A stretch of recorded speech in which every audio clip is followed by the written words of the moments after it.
What's going on, Packers fans? Aaron Nagler here with CHTV, talking to one of our contributors, Mark Oldacres, joining us from across the pond in jolly old England. Mark, how are you today, buddy? Yeah, I'm good. I don't know if jolly would describe necessarily, but I mean, we'll go with Come it. on, the Packers killed it in the draft. You Yeah, should be I feel jolly. jolly Come about on. the Packers draft, so that's fine. I can That's bring the it. That's jolliness, clearly what I'm alluding to here. of course. And speaking of contributing for Cheesehead TV, you have an article up just recently taking a stab at the way too early Packers 53-man roster prediction, which I love. You know me. It's that time of year where we need all the content we can get and people guessing who will be on the final 53 here in mid-May is always a good time. So I just wanted to talk to you a little bit about some of the kind of choices you made.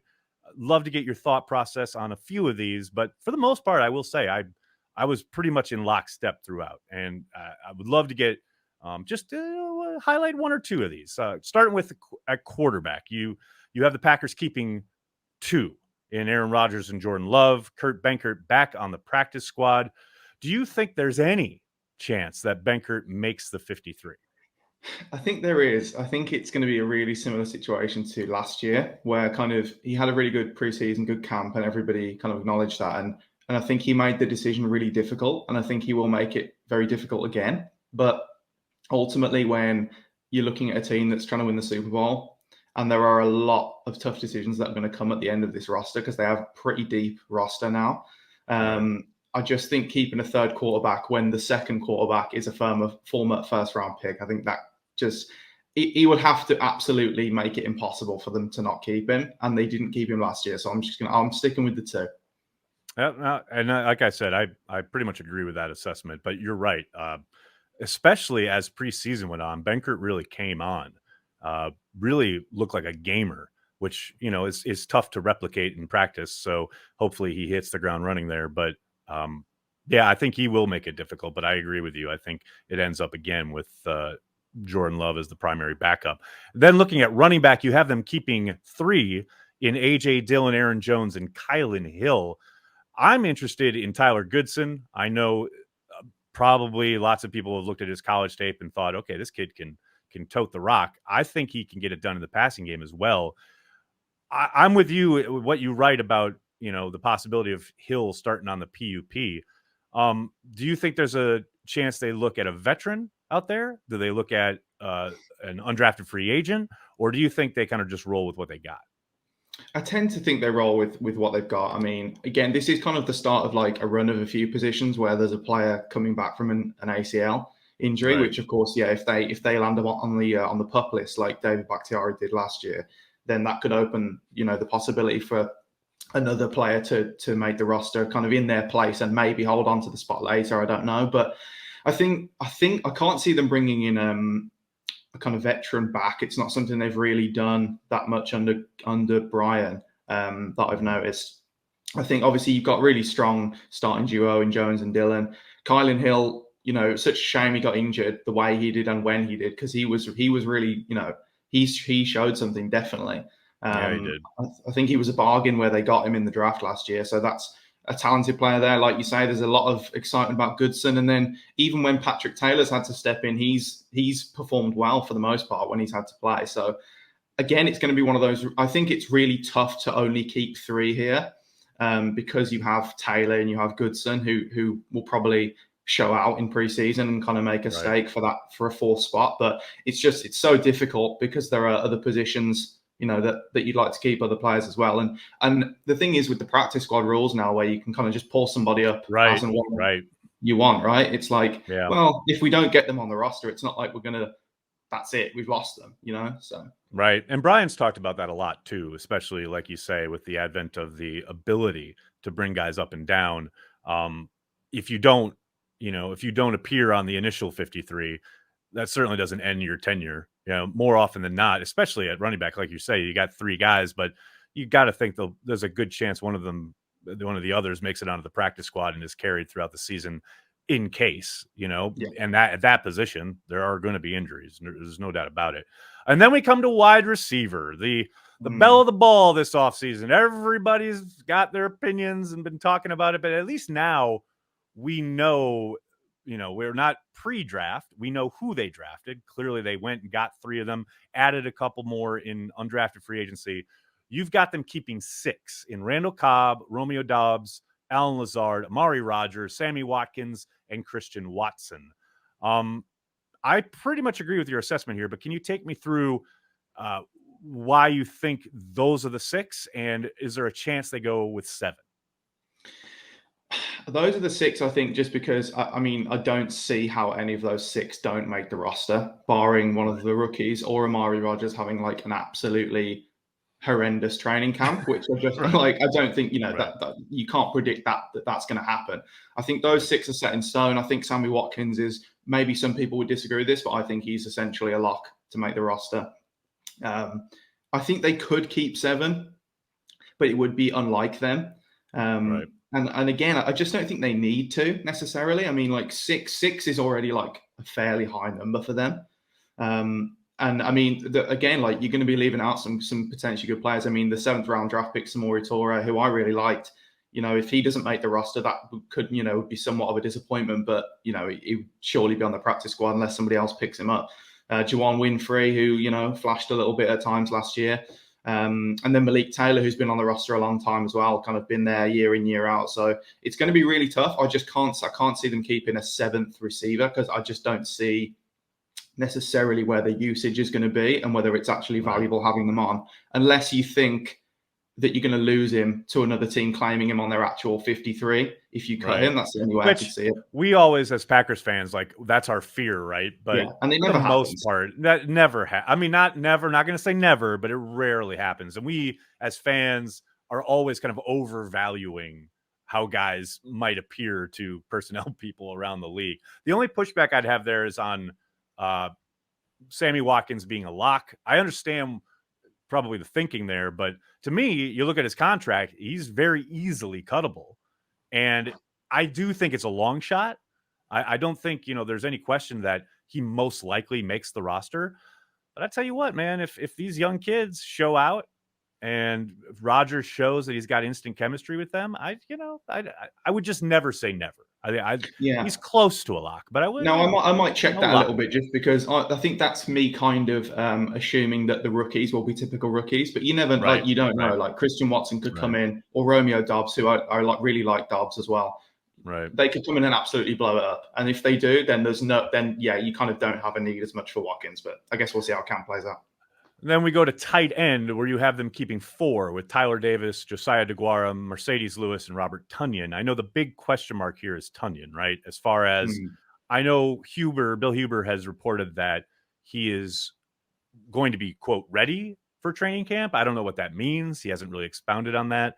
But I got to think, given when he sustained that injury there, what was it, week 8 against the Cardinals, I gotta think he starts on PUP. Like, I can't imagine the Packers, no matter how far along he is or whatever, I just can't imagine them rolling him out there week 1.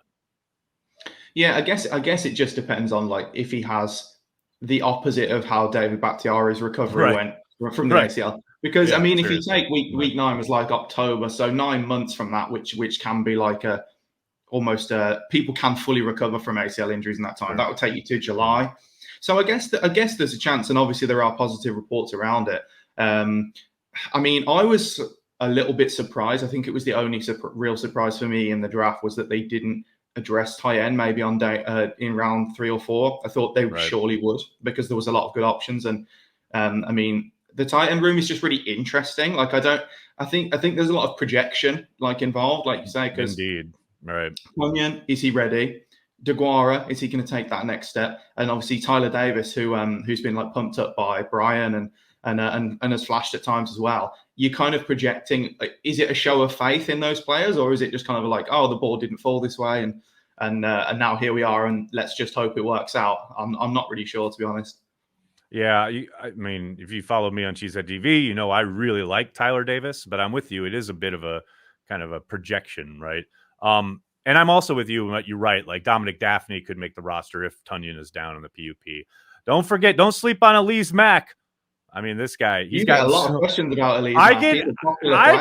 I get questions about him every single day. Every single day on my chat. And it's just like, man, this guy's like bounced around like 5 different teams. And I understand, yeah, this could be his bit, right? This could, you never know. But I tend to doubt it, as people say. So then we go to offensive line. You have them keeping 9 with Bakhtiari, Jenkins, Myers, Newman, Nyman, Ryan, Runyon, Tom, and Walker. Yeah, I mean, I think the right tackle spot is the thing that throws this, right? As far as you need to project who that starter is. You know, Jenkins isn't going to be ready. You got to think Nyman's going to get the first shot, but they did draft some guys who could potentially kick out there and play, but we're not going to know much of anything until we see these guys in pads in camp. So do you think, as far as like, if, as suspected, Jenkins starts on the PUP, Cole Van Lannon sneaks in there? Like, how does that work for you? He's my 10th guy. Yeah, he's like the guy on the end of that like just missed out for me. So I think, yeah, he would be the one to probably slot in, because I think they kept 9 last year, but then Bakhtiari was on PUP, so it was really 10. So like it's the same situation as kind of what I've got mapped out this year. So yeah, I think Van Lannon, but again, like Van Lannon is another guy that is kind of, I think, played tackle in college. Like there were literally about 6 guys, like almost anyone on this offensive line like depth chart could potentially play right tackle. Like it's kind of crazy, right? It's really crazy, which is a great place to be. And I think training camp's just going to be so interesting, because they're going to be rolling guys in and out all the time. Like you say, Nyman's going to get the first shot, but I mean, I'm more bullish than most on Sean Ryan's ability to play tackle. I know a lot of people kind of project him to I know you said that on the draft stream. I'm with you after watching some of his tape. I think he could handle it very much so. Yeah. I mean, you know, and again, you never know. You don't know until you have to do it, and you're up against the Joey Bosa's of the world and whatever. But I mean, Zach Tom played tackle, and he's a really athletic guy. Rashid Walker seems like a purely tackle prospect, and a lot of people think that they kind of got a steal getting him in the 7th round. So yeah, I can't wait to see how he plays out, to be honest. But I really like the depth that they've now. I mean, if you draft 3 offensive linemen 3 years in a row, your offensive line, that's it. I mean, should be good. People get, it's not upset, but like people get excited for position players, right? Skill position players, especially. And then, you know, you get on the clock and you dance, visions are dancing in your head of wide receivers or tight ends. And then they take linemen and everyone's, oh, okay, a lineman. But I tell you what, the way the Packers have gone about under Brian Gutekunst, like growing their offensive line through the draft. Now they've made the odd signing, sure, but for the most part, they have homegrown these guys and developed these guys. I absolutely love it. I love it. And this is why this competition that's going to kind of take place throughout camp.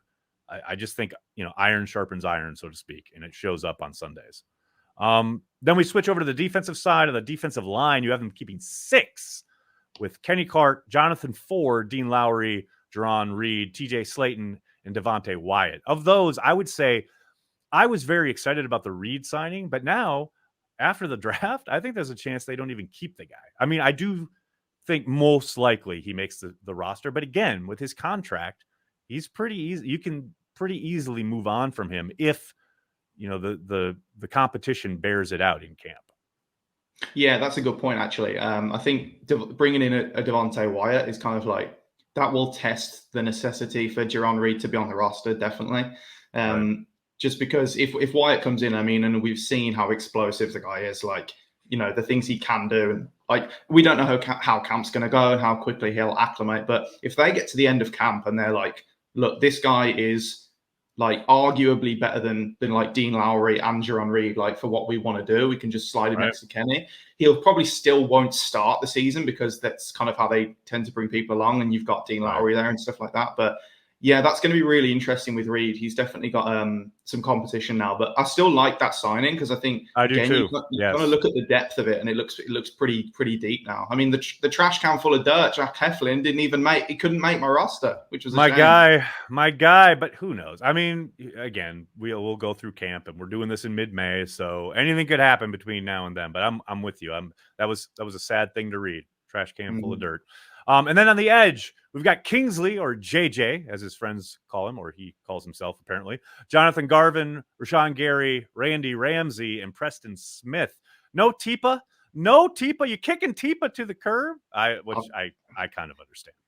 Yeah, I had to kick him to the curb, unfortunately. I mean, like Randy Ramsey was kind of the forgotten man of like the edge room, just because I Yep. think he have like a season-ending injury in camp last year. Yeah, and he had started camp like this hair on fire, man. He had played Yeah, really well, and I think it was pretty. I think it's like not even 10 days into camp when he got injured, and then obviously was placed on IR and missed the rest of the season. But Brian literally brought him up immediately after the draft, so yeah, he's yeah. definitely on their mind, so to speak. It seemed like they loved him kind of anyway, and were disappointed that they obviously had Right. the injury, because I think on special teams he was supposed to be a big Yes. contributor as well. Yes. So Right. that was a shame. But I think so. I think, barring, this is a position they could add like another veteran to, like how they Yeah. added Agreed. Merciless, if that guy is there. But if he's not, then I can't see. I see Ramsey almost definitely making the roster, because they need those special team guys, and the depth isn't like huge here. And then going back to the Garvin and Teeper thing, I just went with Garvin in the end purely just based on like upside. Like I think Size, Garvin, 100%, 100% yeah, agreed. like Yeah. Garvin is like turns 23 in July, and I think Teeper's already 25. It's kind of like, Right. and again, like Garvin was a draft pick. I know it was only a seventh round, but he was a draft pick. And again, he was another one that when they took him in the seventh, people were like, "Oh, I'd have took him here or there," which I know always Right. gets said about everybody else, but um, Right. but yeah. So I think the fifth edge, yeah, I just went with more upside there.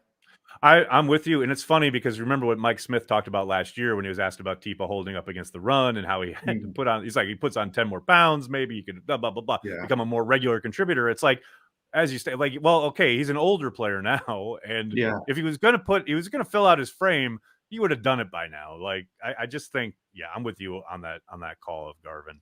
And then we go to the inside backer spot with Chris Barnes, Ellis Brooks, Devondre Campbell, Isaiah McDuffie, and Quay Walker. You have them keeping 5.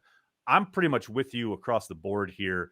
I am fascinated to see if Isaiah McDuffie can take the step on special teams. I don't think he's ever going to be a legitimate contributor from scrimmage unless there's a No. rash of injuries. But I think he flashed, and I know it sounds weird because the Packers special teams were so bad last year, but this is a spot along with edge, as you just said. I think these are the players, the types of players they need to get on the field for special teams, and they need them Mhm. to improve and continue to develop. And I think McDuffie could be that guy.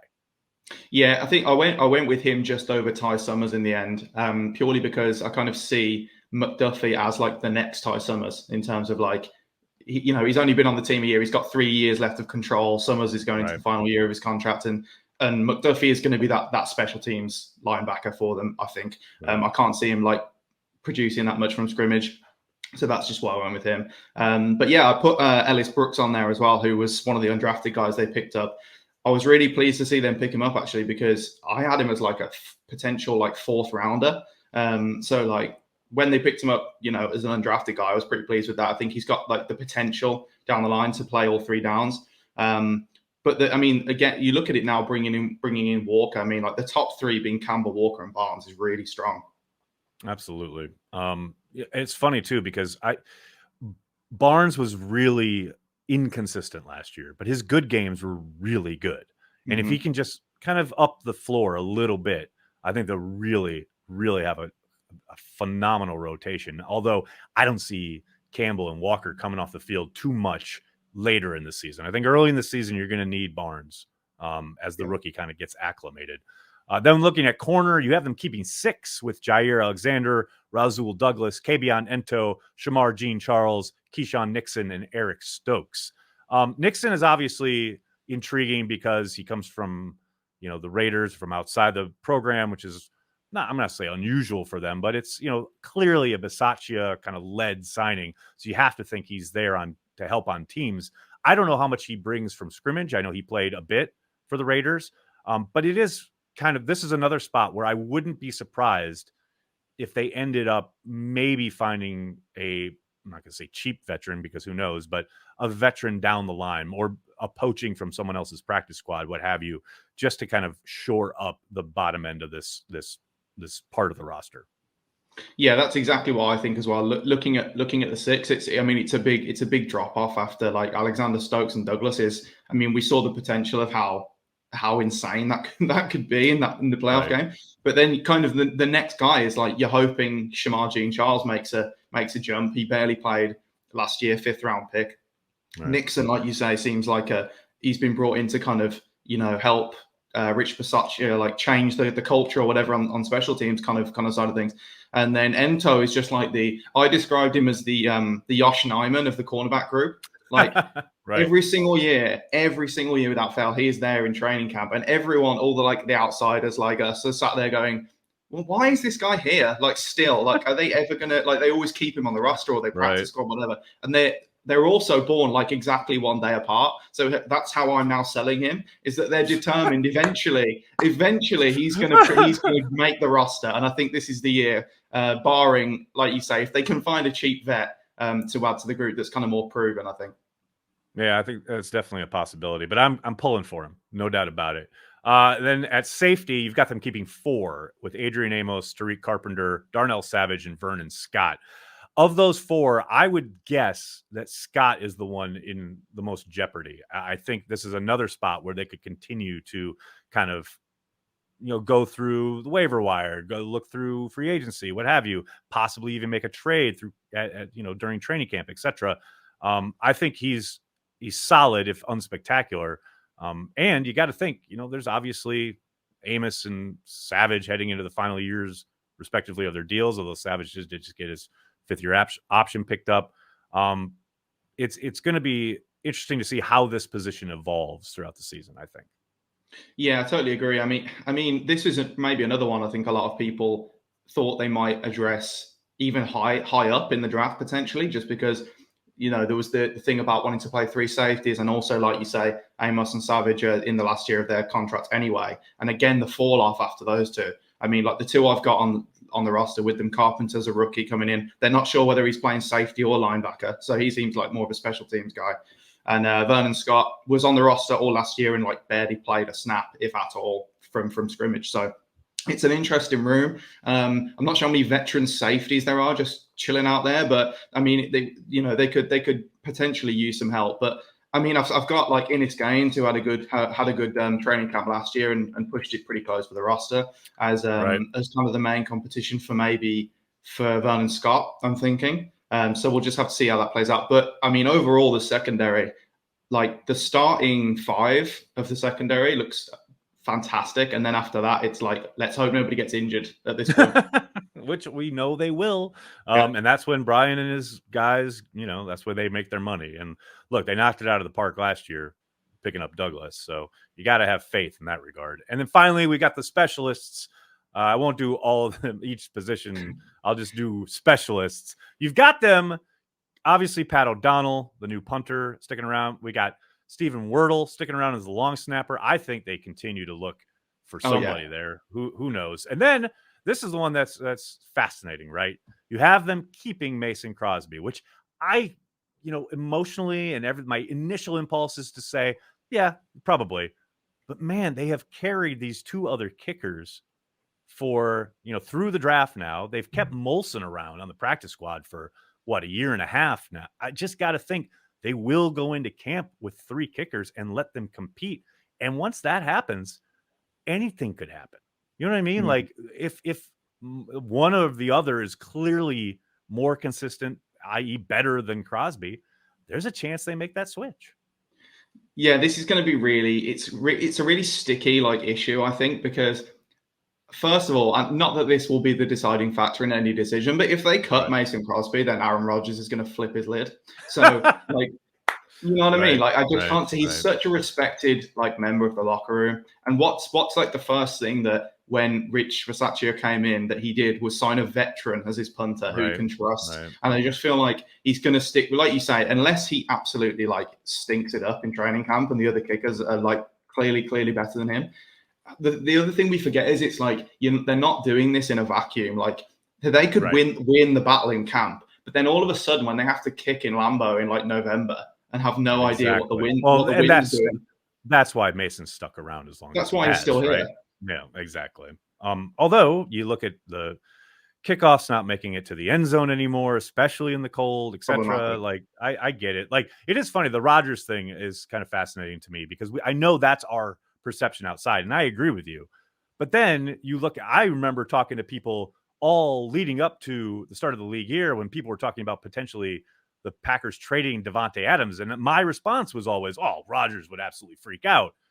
But now we know that has happened. And Aaron has said, yes, he was surprised, but, he knew about it, blah, blah, blah.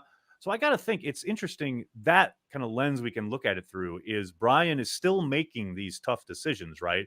And he's still doing things that potentially might be unpopular in the locker room.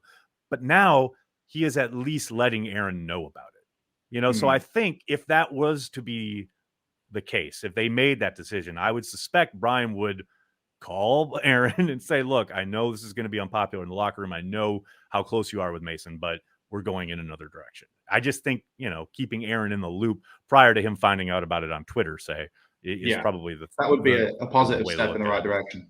And just to add on, Stephen Warthel is far from a certainty. That was purely, I know absolutely nothing about long snappers. So if anyone out there that reads the article, because Stephen Warthel was not good when he played last year. No, if anyone knows any better long snappers, then send them over to 1265 Lombardi. Send it to Brian. You say you don't know anything about long snappers. Does Brian?